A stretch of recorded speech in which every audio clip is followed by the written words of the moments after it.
Hi friends,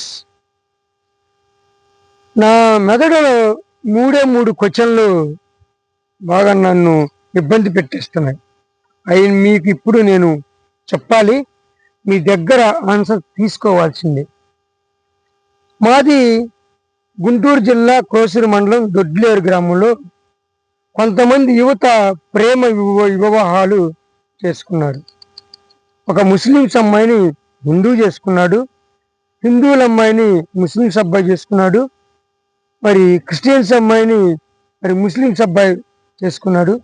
మరి వీళ్ళు చేసుకుని మరి విచిత్రం ఏందో తెలుసా, వీళ్ళు కులాలు మతాలు వేరు, దేవుడు కూడా వేరు, అయినా పిల్లలు పుట్టారు. నాకు విచిత్రం, ఆశ్చర్యకరం. ఎందుకంటే కులం వేరు, మతం వేరు, దేవుడు వేరు అయినప్పుడు మరి పిల్లలు పుట్టకూడదు కదా, పుట్టకుండా వాళ్ళ కులం అడ్డుకోవాలి కదా, వీళ్ళ మతం అడ్డుకోవాలి కదా, వాళ్ళ దేవుడు కూడా అడ్డుకోవాలి కదా. మరి ఏం చెబుతుంది?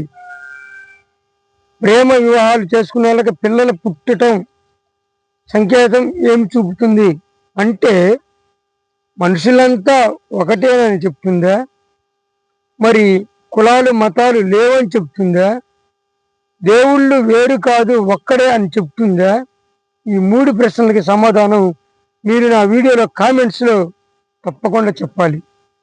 మరి కులాలు మతాలు లేనప్పుడు, దేవుడు ఒక్కడైనప్పుడు సమాజంలో దొంగనా కొడుకులు కుల మతాల మధ్య తగాదాలు పెట్టి ఎందుకు చంపుకు చస్తున్నారు, ఎందుకు కొట్టుకు చస్తున్నారు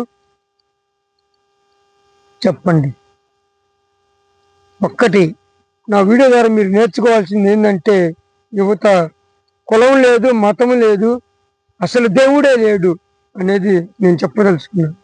దేవుడు ఉంటే ఎంతమంది చనిపోతున్నారు, మరి వాళ్ళని అడ్డుకోవచ్చు కదా. కాబట్టి మరి ఒక జంతువు విషయం చూసుకుంటే, మరి వేరే కులం జంతువుతోటి వేరే కులం జంతువుని సంపర్కం చేస్తే పిల్లలు పుడుతుందా? పుట్టదు. ఎందుకంటే అక్కడ కులాలు ఉన్నాయి, ఇక్కడ మనుషుల్లో కులాలు లేవు, మతాలు లేవు, దేవుళ్ళు కూడా లేరు. కాబట్టి జంతువుల్లో కులాలు ఉన్నాయి, మనుషుల్లో కులాలు లేవు. కాబట్టి మనుషులుగానే మారండి, కులాల మతాలు దేవుళ్ళ పేరు మీద కొట్టుకు చావకండి, మనుషులుగానే బ్రతకండి. జంతువులు కూడా మనుషుల కంటే మంచిగా బ్రతుకుతాయి. మరి వీడియో కనుక చూస్తే లైక్, షేర్, సబ్స్క్రైబ్ తప్పకుండా నా ఛానల్ని ఫాలో అవ్వండి.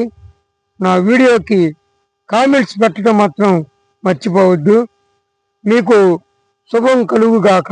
నా వీడియోలు చూస్తే మీకు శుభం కలుగుద్ది. నా పేసు అంత వాల్యూ గలది. బాయ్.